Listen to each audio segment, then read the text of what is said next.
العالمين والصلاة والسلام على إمام الأنبياء والمرسلين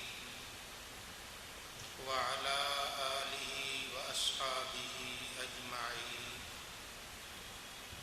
أما بعد فأعوذ بالله من الشيطان الرجيم بسم الله الرحمن الرحيم توبوا إلى الله جميعا أيها المؤمنون لعلكم تفلحون صدق الله مولانا العظيم محبت عقیدت الفت اور پیار سے درود پاک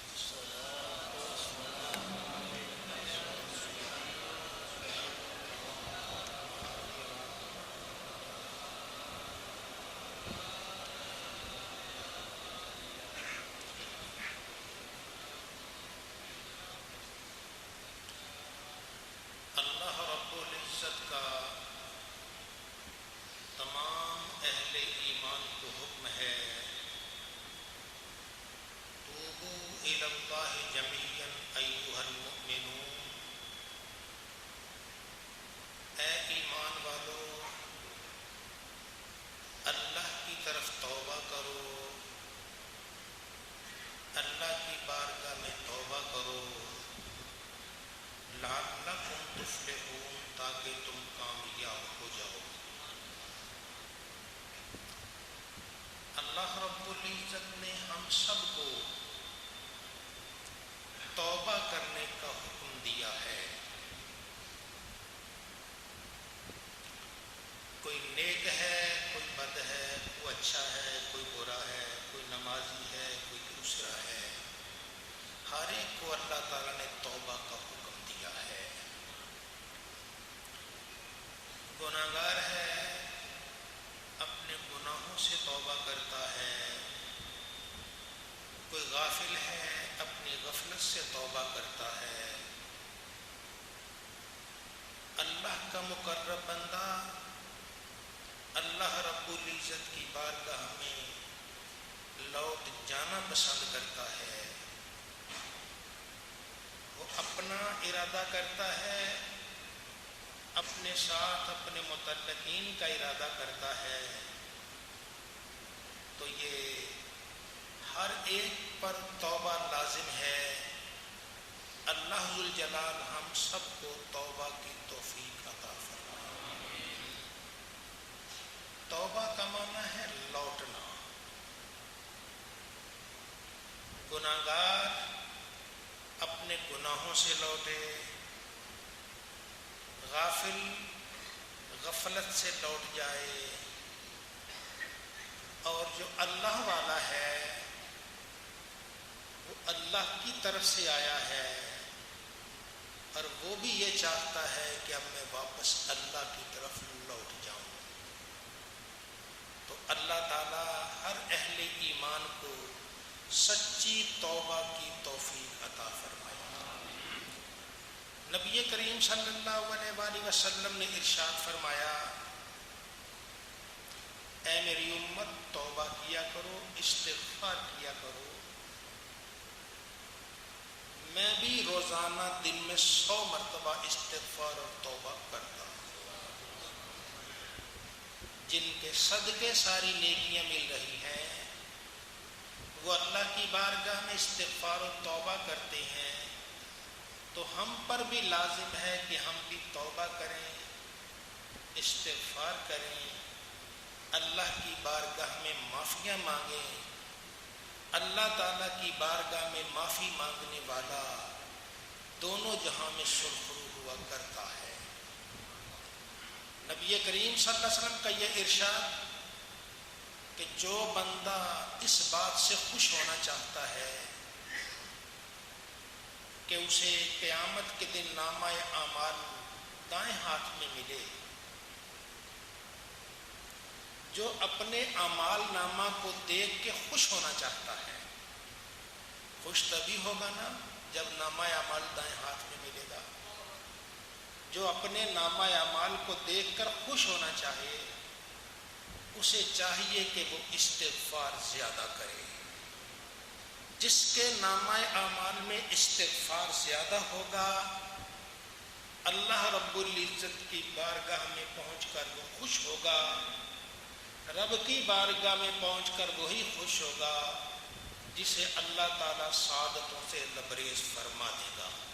تو اللہ تعالیٰ ہم سب کو رحمت دو عالم صلی اللہ علیہ وآلہ وسلم کے ارشادات پر عمل کی توفیق عطا فرمائے۔ نبی کریم صلی اللہ علیہ وآلہ وسلم نے ارشاد فرمایا، من قال استغفر اللہ الذی لا الہ الا هو الحی القیوم واتوب الیہ غفر له وان کان قد فر من الزحف، کہ جس آدمی نے یہ کہا استغفر اللہ الذی لا الہ الا هو الحی القیوم واتوب الیہ، اتنا جملہ کہا، اس نے گزشتہ زندگی میں جتنے بھی گناہ کیے ہوں گے رب تعالیٰ سب کو معاف فرما دے۔ یہ کتنا پیارا جملہ ہے، زندگی بھر کے سارے گناہ جس سے معاف ہو جاتی ہیں۔ استغفر اللہ الذی لا الہ الا هو الحی القیوم واتوب الیہ، یہ وہ جملہ ہے، اسے ادا کرنے والے کی زندگی بھر کے سارے گناہ معاف ہو جاتے ہیں۔ ذرا ایک مرتبہ یہ میرے ساتھ، استغفر اللہ الذی لا الہ الا هو الحی القیوم واتوب الیہ، استغفر اللہ الذی لا الہ الا هو الحی القیوم واتوب الیہ، استغفر اللہ الذی لا الہ الا هو الحی القیوم واتوب الیہ۔ اللہ تعالی ہم سب کو استغفار کی توفیق عطا فرمائے، اپنی بارگاہ سے معافی مانگنے کی سعادت عطا فرمائے، رب تعالیٰ مہربانی فرمائے، ہر ایمان والے کو توفیق عطا فرمائے۔ تو جو ایمان والا رب تعالیٰ سے استغفار کرتا ہے، اپنے گناہوں کی معافی مانگتا ہے، اللہ تعالیٰ اس کی جھولیاں بھر دیا کرتا ہے۔ نبی عربی صلی اللہ علیہ وآلہ وسلم نے ایک اور ارشاد فرمایا، اسے بھی سنیے، بندہ جب کوئی گناہ ہو گیا، گناہ کر کے کہتا ہے اے میرے رب، اے میرے پروردگار، مجھ سے گناہ ہو گیا، مجھے معاف کر دے۔ بندہ سے کوئی گناہ ہو جائے تو عرض کرے اے میرے اللہ، اے میرے پالنے والے، اے میرے رب، مجھ سے گناہ ہو گیا، معاف کر دے۔ اللہ فرماتا ہے اس بندے کو معلوم ہے کہ اس کا کوئی رب ہے، اس بندے کو معلوم ہے کہ اس کا کوئی رب ہے جو معاف بھی کرتا ہے اور پکڑ بھی، اسی لیے تو معافی مانگ رہا ہے۔ ایک مرتبہ ہو گیا، اللہ فرماتا ہے اچھا جا، معاف ہو گیا۔ دوبارہ پھر کبھی گناہ ہو جاتا ہے، پھر وہ اللہ کی بارگاہ میں یوں ہی عرض کرتا ہے یا اللہ، اے میرے رب، مجھ سے گناہ ہو گیا، مجھے معاف کر دے۔ اللہ پھر فرشتوں سے فرماتا دیکھو بھائی، میرا بندہ کیا کہتا ہے، میرے بندے کو معلوم ہے کہ اس کا کوئی رب ہے جو معاف بھی کرتا ہے اور پکڑ بھی سکتا ہے۔ تیسری مرتبہ پھر کوئی جرم ہو گیا، پھر وہ اللہ سے عرض کرتا ہے یا اللہ، اے میرے رب، مجھ سے گناہ ہو گیا، معاف کر دے۔ اعتراف کرتا ہے اپنے گناہ کا، پھر معافی مانگتا ہے۔ تو اللہ ذوالجلال فرماتا ہے میرے بندے کو معلوم ہے کہ اس کا کوئی رب ہے جو معاف بھی کرتا ہے، پکڑ بھی سکتا ہے۔ 3 مرتبہ کے بعد اللہ فرماتا اچھا میرے بندے جا، اب تو جو چاہے کر لے، میں نے تجھے معاف کر ہی دیا ہے۔ تو اس لیے ہمیں اللہ کا در نہیں چھوڑنا، رب کے در سے معافیاں مانگنی ہیں۔ ہم مسلمان ہیں، کلمہ پڑھتے ہیں، ہمارا قیامت پر ایمان ہے. ہمارا یہ ایمان ہے کہ ہمیں دوبارہ اٹھ کے اللہ کی بارگاہ میں حاضر ہونا ہے. ان لوگوں کی طرح نہیں ہیں جو کہتے خاک میں مل گئے, قبر میں ختم ہو گئے, مٹی ہو گئے, اب کچھ نہیں ہوگا. نہیں, ہم مومن ہیں, نبی کریم صلی اللہ علیہ وسلم کے ارشادات پر عمل کرتے ہیں. ہمارا یہ ایمان ہے کہ ایک دن آنے والا ہے جسے قیامت کہتے ہیں. اللہ تعالیٰ اسرافیل کو حکم دے گا, وہ سور میں پھونکیں گے تو سب مردے اپنی قبروں سے نکل آئیں گے, کھڑے میدان میں آ جائیں گے اور اللہ رب العزت کی بارگاہ میں حاضر ہو جائیں گے. ہمارا ایمان ہے, ہم اس دن کی تیاری کرتے ہیں. اٹھتے بیٹھتے اللہ کا نام کیوں لیتے ہیں کہ ایک دن ہم نے اس کی بارگاہ میں حاضر ہونا ہے. آج جمعہ کے دن ہم اس کے گھر میں کیوں آئے ہیں؟ اس لیے کہ ہمیں معلوم ہے کہ ایک دن ہم نے اس کی بارگاہ میں حاضر ہونا ہے. آ کے سجدے کرتے ہیں, ٹوٹے پوٹے سجدے کرتے ہیں. وہ رحیم اللہ یہ نہیں دیکھتا سجدہ کیسا ہے, وہ دیکھتا ہے بندہ تو میری بارگاہ میں آ گیا ہے. جب آ کے سبحان ربی اللہ کہتا ہے, رب تعالیٰ اس کے زندگی کے سارے گناہ معاف کر دیا کرتا ہے.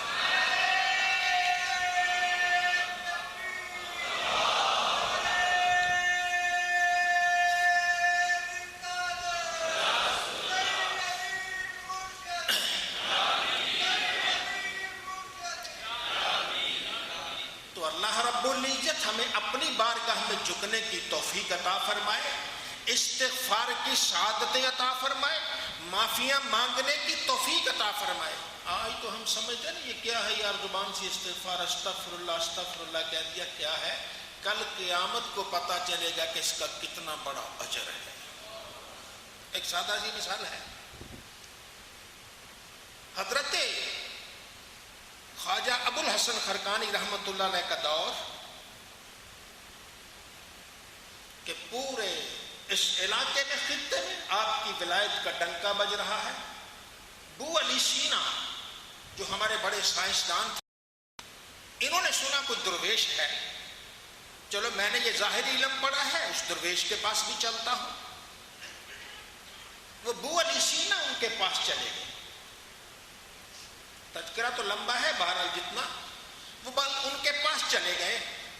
آپ مجلس میں بیٹھے ہوئے تھے, ایک آدمی سے کہا اللہ اللہ کیا کرو.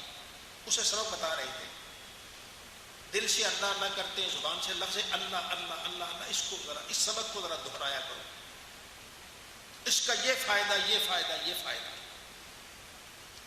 اب جب اتنا بیان کیا تو چونکہ یہ عالم تھے, سائنسدان تھے, پڑھے ہوئے تھے, اسکالر تھے, ان کی سمجھ میں نہ آیا کہ صرف اللہ اللہ کرنے سے اتنا فائدہ ہوتا ہے.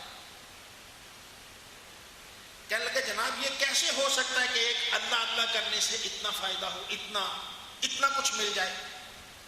محفل بھری تھی, لوگ بیٹھے تھے, 20-40 ہو گئے یا 100-200 ہوگا, جتنا بھی تھا. آپ نے اپنی زبان میں, فارسی زبان میں فرمایا, او خر توچے دانی, او گدے تجھے کیا پتا. اتنا جب لفظ کہا, اب وہ سائنسدان ہے, دنیا اسلام اس کا احترام کرتی ہے, ہمارا بڑا سائنسدان ہے.